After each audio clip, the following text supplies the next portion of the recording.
जिन घरों में इन 3 लोगों की चलती है वे घर बहुत ही शीघ्र नष्ट हो जाते हैं। दर्शक बंधुओं, वे 3 लोग कौन हैं, जानने के लिए इस वीडियो को पूरा ज़रूर देखना।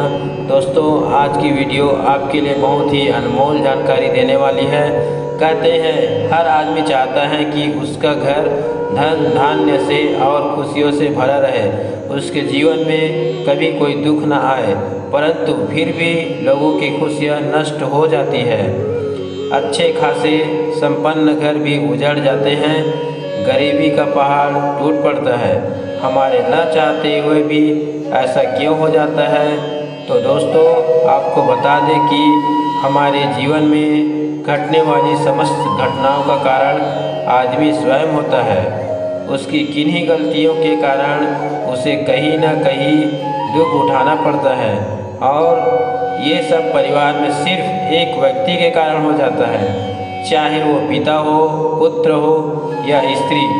एक व्यक्ति की गलतियाँ पूरे परिवार के लिए मुसीबत का कारण बन जाती है।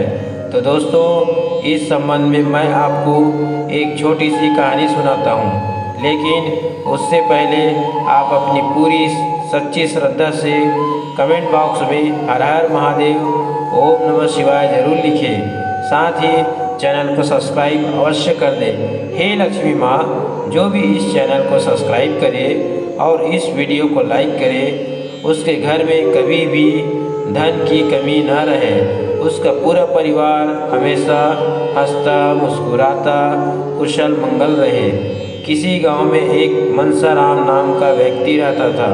उसके 4 बेटे थे। चारों बेटों का विवाह हो चुका था। चारों बेटों की जो बहुएं थी, उनमें से सबसे छोटी बहू पढ़ी लिखी और बहुत ही बुद्धिमान थी।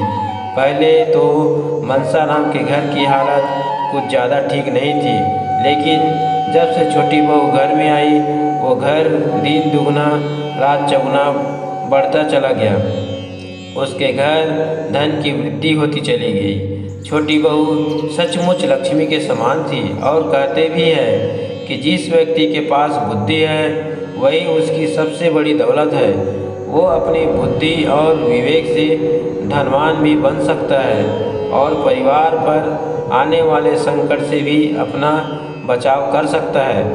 पढ़ी लिखी समझदार बहू के आने से न तो उसके घर में कभी लड़ाई झगड़ा होता था, न कोई परेशानी आती थी। दिन रात मनसाराम की तरक्की होने लगी। घर में खुशी का माहौल बन गया। गांव के लोग, पास पड़ोसी उसकी तरक्की को देखकर दिन रात जलने लगे। आपस में बातचीत करते हुए कहते थे कि कल तो मनसाराम बड़ा ही कमज़ोर था, लेकिन पिछले कुछ दिनों से वो बढ़ता ही जा रहा है। इसकी तरक्की का राज क्या है? कहीं से इसे गड़ा धन तो नहीं मिल गया? और दोस्तों, ये दुनिया की फितरत है कि आदमी किसी को अच्छा खाता पीता नहीं देख सकता। वे अपने उत्थान में इतना दिमाग इस्तेमाल नहीं करते जितना कि पड़ोसी को गिराने में लगाते हैं। जाने क्यों लोग किसी को अपने से अच्छा खाता पीता हंसता खेलता नहीं देखना चाहते। वे अपने दुख से इतने दुखी नहीं होती जितना कि दूसरों के सुख से उन्हें दुख होता है। लोगों की मनोस्थिति केकड़ों की तरह हो गई है, जो एक दूसरे की टांग खींचने में लगे रहते हैं। एक बार एक मछुआरे ने बहुत सारे केकड़े पकड़कर अपनी पेटी में रख लिए, और वो तो केकड़े पकड़ने में मस्त हो गया। इधर केकड़े उस पेटी से निकलने का प्रयास करने लगे। जो भी केकड़ा पेटी के ऊपर चढ़ने का प्रयास करता, पेटी में पड़े बाकी केकड़े उसकी टांग पकड़कर नीचे खींच लेते थे। सब एक दूसरे की टांग पकड़कर खींचने में लगे थे, इसीलिए पेटी से निकलकर कोई भी केकड़ा बाहर न जा सका और सारे केकड़े को अपनी जान गंवानी पड़ी। यही हुआ मनसाराम के साथ। मनसाराम की पड़ोसियों को उसकी खुशियाँ हजम नहीं हो रही थी। उन्हें इसी बात की ढा खाए जा रही थी कि पड़ोसी मनसाराम इतना फलता फूलता कैसे जा रहा है। यही सोचकर पड़ोसियों ने मनसाराम के कुल पुरोहित को भड़का दिया कि जब से मनसाराम के घर में उसकी छोटी बहू आई है तब से उसके धन की रात वृद्धि होती जा रही है। उसके घर में ना कोई बीमार पड़ता है, ना किसी से लड़ाई झगड़ा होता है। यदि उसके घर में कोई बीमार पड़ता, लड़ाई झगड़ा होता, तो वो झाड़ू फूंक के लिए, ग्रह शांति के लिए उसको जरूर बुलाता, तो आपको भी कुछ दक्षिणा मिल जाती है। पर उसके खुशहाल रहने से उसके सारे मंगल कार्य, पूजा पाठ बिना धन खर्च किए ही हो जाते हैं। पड़ोसियों की बात कुल पुरोहित को अच्छी तरह समझ में आ गई कि मनसाराम इसीलिए उन्हें नहीं बुलाता है।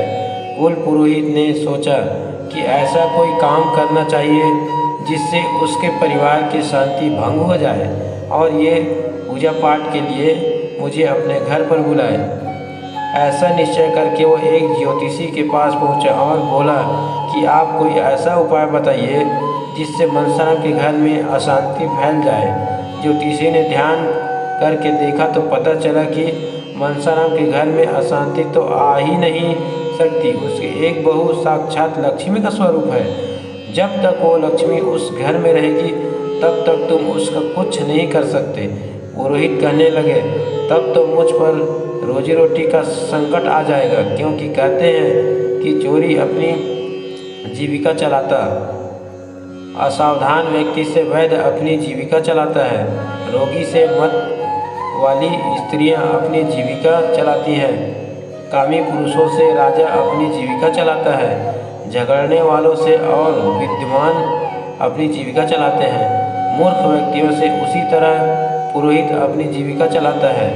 यजमान से पुरोहित की बात सुनकर ज्योतिषी कहने लगा, यदि ऐसी बात है तो एक काम करो, अगर तुम मनसाराम के खेत में से एक बांस मंगवा लो तो उसके घर में घोर अशांति फैल जाएगी। यह सुनकर पुरोहित तुरंत मनसाराम के घर जा पहुँचे। पुरोहित ने अपनी ज़रूरत की बात कहकर मनसाराम से एक हरा बांस मांग लिया। मनसाराम पुरोहित की बात को भला कहा टाल सकता था। वो गया और अपने खेत से एक बांस उखाड़ लाया। यह बात मनसाराम की छोटी बहू को पता चली कि पुरोहित हमारे घर से एक हरा बांस लिया जा रहे हैं, तो उसने उस बांस के कुछ हरे पत्ते अपने घर में बंधी काली गाय को खिला दिया। पुरोहित बांस लेकर चला गया, मगर फिर भी मनसाराम के घर में अशांति नहीं फैली। धीरे धीरे एक माह बीत गया। उधर पुरोहित इस इंतजार में बैठे थे कि उसके घर में अशांति, लड़ाई झगड़ा, रोग शोक फैलेगा, तब ये हमें अपने घर बुलाकर गृह शांति पूजा पाठ कराएगा। लेकिन एक माह बीतने पर भी जब कुछ नहीं घटित हुआ तो पुरोहित फिर उसी ज्योतिषी के पास पहुंचा और बोला, भाई आपके कहने पर मैं मनसाराम के घर से हरा बांस भी ले आया, फिर भी उसे एक कुछ नहीं हुआ। तब ज्योतिषी बताता है कि महोदय, इसमें मेरा क्या दोष है? मैं तो तुम्हें पहले ही बता चुका हूँ कि उसके घर उसकी छोटी बहू साक्षात लक्ष्मी है। जब तुम बांस मंगाने गए थे तो उसने बांस के कुछ पत्ते अपनी काली गाय को खिला दिए थे, इसीलिए उनका कुछ नहीं हुआ। बहू बहुत बुद्धिमान है। जब तुम बांस मंगाने गए थे तो वो समझ गई थी, तो उसने गाय को पत्ते खिलाकर तंत्र काट दिया। अब तुम एक काम करो, मनसाराम से वो गाय मांग लाओ जिसको उसने पत्ते खिलाए हैं। ज्योतिषी के कहने पर पुरोहित फिर से मनसाराम के घर पहुंच गए और बातें बनाते हुए बोले, मनसाराम, मेरी बहू ने एक बेटे को जन्म दिया है और हम लोगों की इतनी हैसियत नहीं है कि हम उन्हें गाय का दूध पिला सकें। अगर आप मेहरबानी करके अपनी काली गाय कुछ दिनों के लिए हमें दे दो तो आपकी बड़ी कृपा होगी। मनसाराम पुरोहित को खाली हाथ नहीं लौटाना चाहते थे, इसलिए वो अपनी छोटी बहू के पास गए और पुरोहित को गाय देने की बात बताई। बहू ने कहा, पिताजी, यदि ऐसी बात है तो गाय पुरोहित को दे दो, लेकिन उससे पहले हमें एक काम कर लेने दो। मित्रों, इतना कहकर मनसाराम की छोटी बहू ने अपनी चादर के कुछ धागे गाय के आंसुओं से भिगो कर रख लिए और गाय पुरोहित को दे दी गई।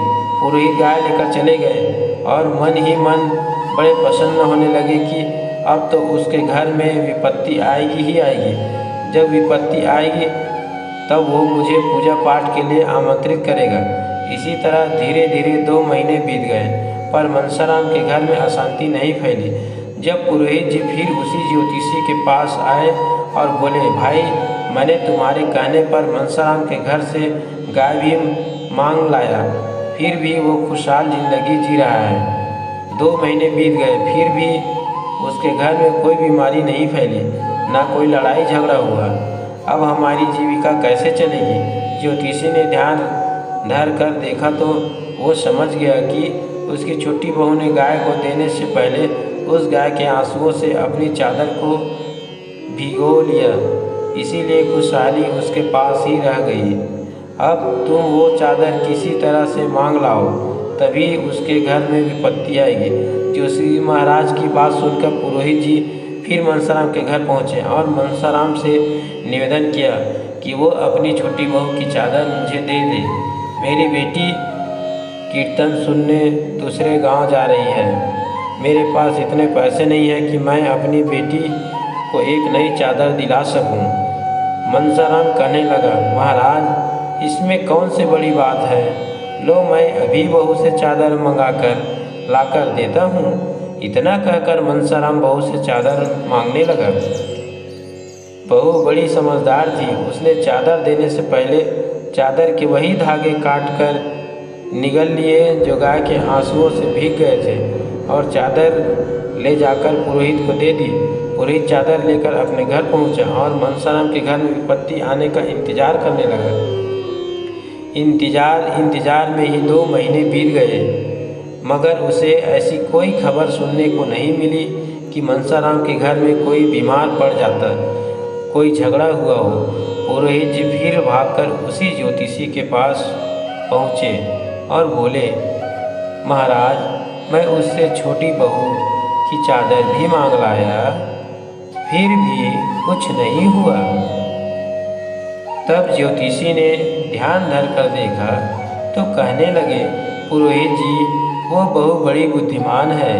उसने गाय के आंसुओं से भीगे हुए चादर के धागे तोड़कर निगल लिए, इसीलिए उसकी खुशहाली उसी के पास रह गई।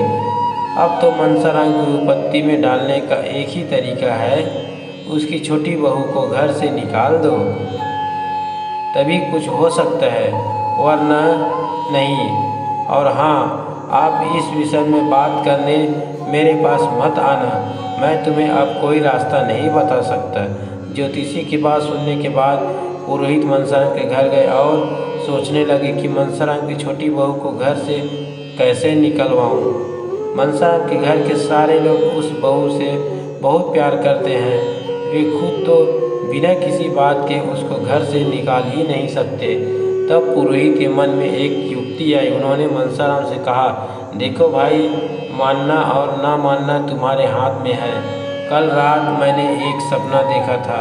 मेरे सपने में एक देवदूत आया था और वह मुझसे कह रहा था कि तुम तो मनसाराम के कुल पुरोहित हो और उसके घर की हानि लाभ सुख दुख का निवारण तुम ही करते हो। देवदूत ने मुझसे कहा कि मनसाराम की छोटी बहू को यदि घर से नहीं निकाला गया तो उसके घर पर दुखों का पहाड़ टूट पड़ेगा।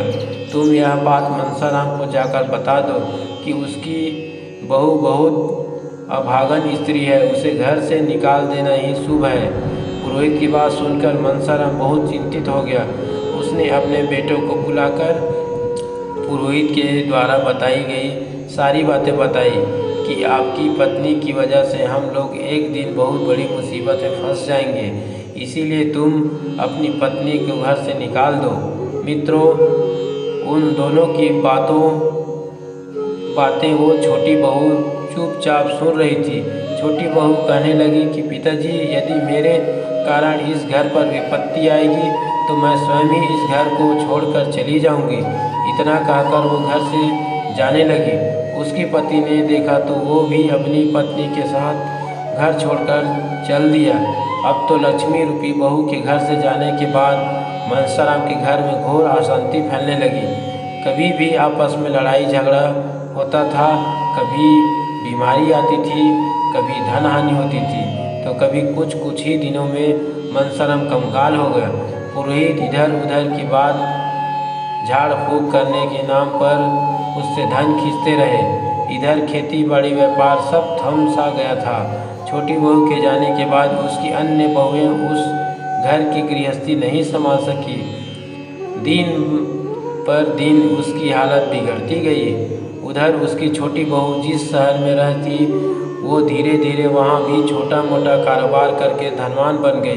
कुछ ही दिनों में मनसाराम को अपनी गलती का एहसास हुआ। उसने सोचा कि पुरोहित की बातों में आकर उसने अपने घर को बर्बाद कर लिया। लक्ष्मी जैसी बहू को त्याग कर वो कंगाल बन गया है।